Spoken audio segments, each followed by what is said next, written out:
Leaders can be lonely sometimes. Yes, very, very true. Leaders can be very lonely sometimes. What happens is that leadership is not just about having people who follow you or having people who listen to you, whether they follow you or not. You just lead them. That's not the beginning or end of leadership. Leadership involves a whole lot of things. One thing I choose to talk about today is that leaders can sometimes be very lonely. And if you've been there, you will know what I'm talking about. If you are a leader and you are extremely formal in the things you do, you will achieve results. Yeah, you will. Your results will be there and everyone can see it. But after producing the results, as a great leader, you will know that you can die very easily. Because what keeps you alive is oftentimes on your inside. So, what is inside of you? If you are miserable inside, you can still get results because you are formal, you are meeting the objectives of your organization. You go to the board meetings, you you startle everyone there. You know that you can give them all the results, you can answer all their questions. They know that you are one of the best brains around. They will go home and enjoy themselves. You will go home and die. And whatever is left of you the next day, you bring whatever is left of you to work the next day. You keep coming every day, but you are dying gradually because you are extremely formal. Yes, you are getting them the results, but that's not all. You are supposed to also be alive. That's why I am talking about the loneliness that can kill a leader. Everything, let's just say a coin, has a flip side and a flop side. You cannot pick up a coin and have access to only one side of the coin. You have access to both sides of the coin. So loneliness is one side of the coin. There's something else that is on the other side of that coin. But I'll get to it. I'm going to talk about the loneliness first. When you are formal, you deal with people who give you the professional support. Your subordinates, your employees, your loyalists, and those who do what you say. You have them. They will work their heads off to respond to your daily um, taskmaster, you know, tendencies. Yeah, because you could be a taskmaster for you to get results for your corporation. You got to be a taskmaster. You got to put everyone to work, and at that level, there's no room for friendships and familiarity and informality. No, because those things can pull down your results. A lot of times, we have, of course, leadership is a very vast area. In some situations, a formal leader may even not get results because, again, the industry in which you operate, you know, can play a role. Let's just say you're a leader in the film industry and you are formal, just formal. You may not get results because the film industry deals with individuals who play roles. They succeed in getting let me say you cast them for roles, and you come there, you gotta be smiling, you gotta be humane, you gotta be personable, you gotta be friendly. You are leading, but you gotta do all those things because if you are like a taskmaster, like you are an autocrat or you are an authoritarian, you know, you may not get results in that industry. You gotta smile, a hug, Give somebody a peck. Give them thumbs up. But pull them aside privately and say, look, you did not get it right on so and so script, or on so and so line of that script. You didn't get it right. So see what I want you to do. When we go back there, do it this way. But out there, you are so friendly and smiling and all that. You get results. I just wanted to use the film industry as an example. It's an industry I have been part of, so I know what's going on there. Not so much, but as much as I've been exposed to. But as a leader, you will run into loneliness when you are very formal. So try not to be too formal. Just be formal enough. That's what we call moderation. You got to be moderate.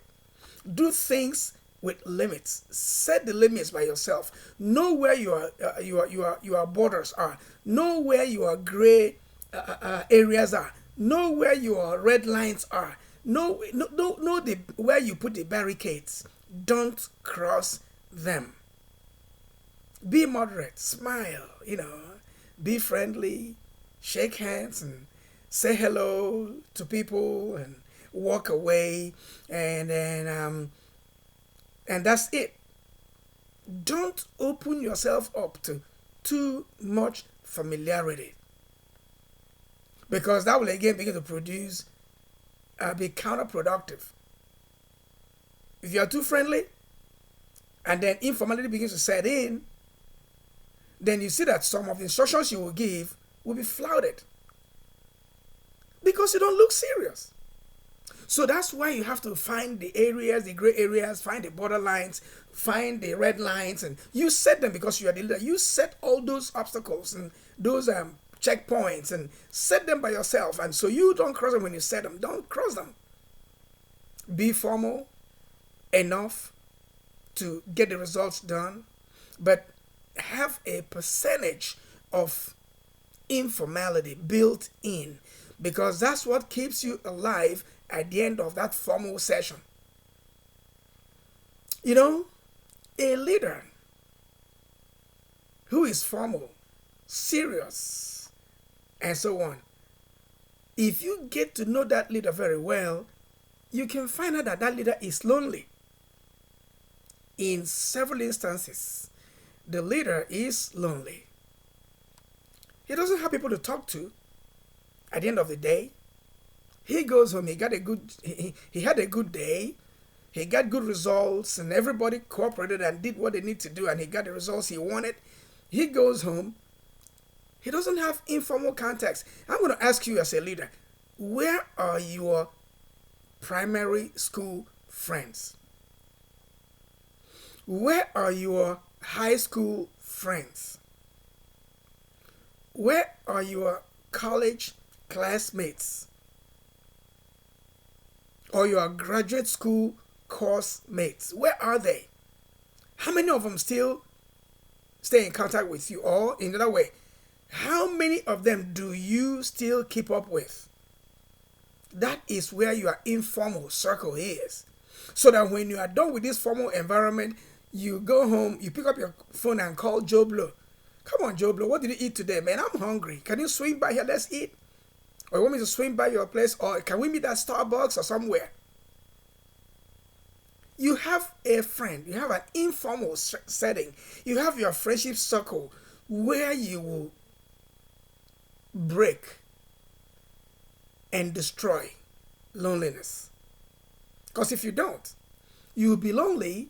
You gradually be coming and getting work done at the formal place, at your workplace, at your job, where you are the top notch and the big boss, everything ends at your desk. You go there gradually. The loneliness that has been, bugging you at home will come with you to work one day. Remember that you are formal. In this example, you are formal. Or it's just a hypothesis anyway. You are formal. You don't have friends at work.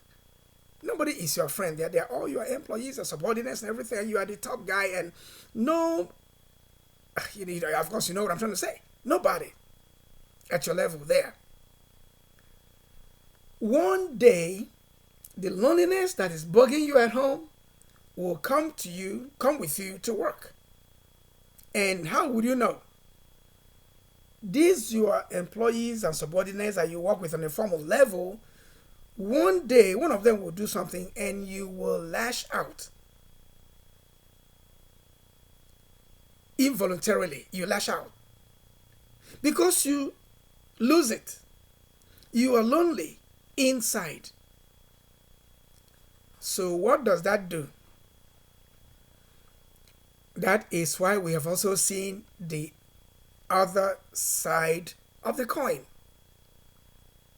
Some leaders try to draw the line, find reasons to make the workplace enjoyable for them too. And stability is key here. Because a leader who can maintain stability will not go the whole length on the other side of the coin. And I'll tell you what that side is. Some leaders have workplace flips. Have a mistress at work or have a girlfriend at work.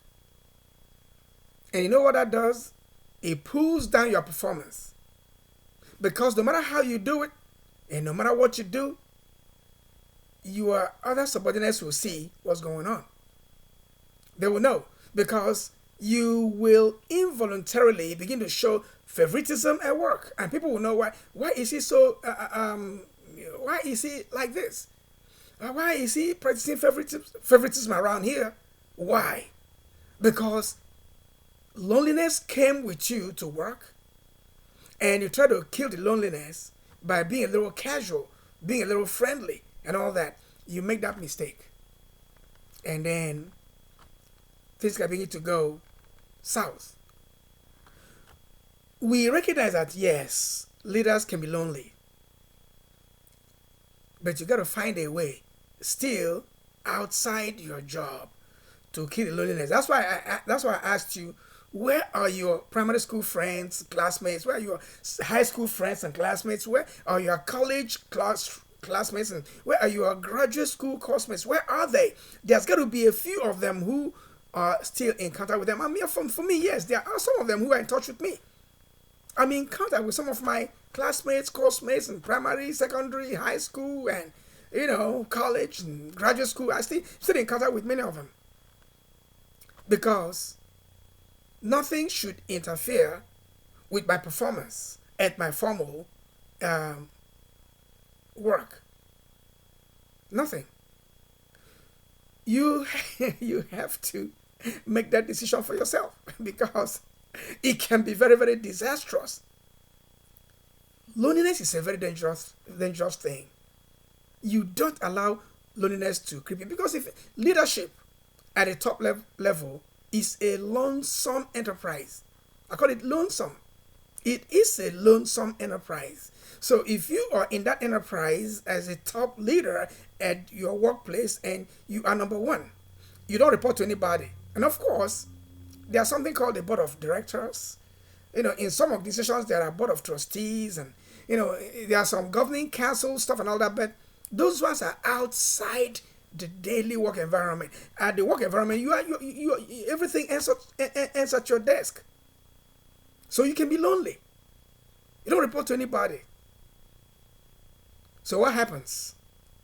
Loneliness can drive you nuts and make you do things you're not supposed to do. But those who understand it among your subordinates can provide you support without compromising you. You can get support from your workplace without being compromised. That is why sometimes some employees begin to have access to the leaders' spouses. So when they begin to interact with the leaders' spouses, they begin to cushion the effect of the formal environment. So when that leader goes to work, when you go to work, you are subordinates, those of them who are already accessing your family, your spouse, them. And at work, you begin to know that you can rely on those people for some of the results you can get, and they will do good. They will do a good job because they know that they have access to your family. So they will do a good job. But make sure that there is no compromise, because once compromise comes in, that performance will be affected. So please don't allow loneliness to destroy your formal environment. Yes, as a leader, you got to be ready to be lonely. Be lonely. It's no crime.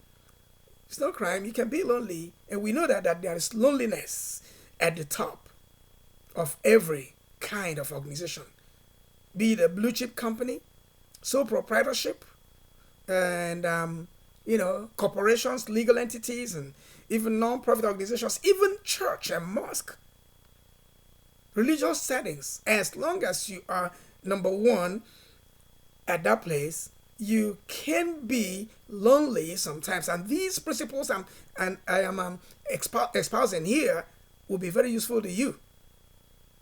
So don't allow loneliness to get the better of you.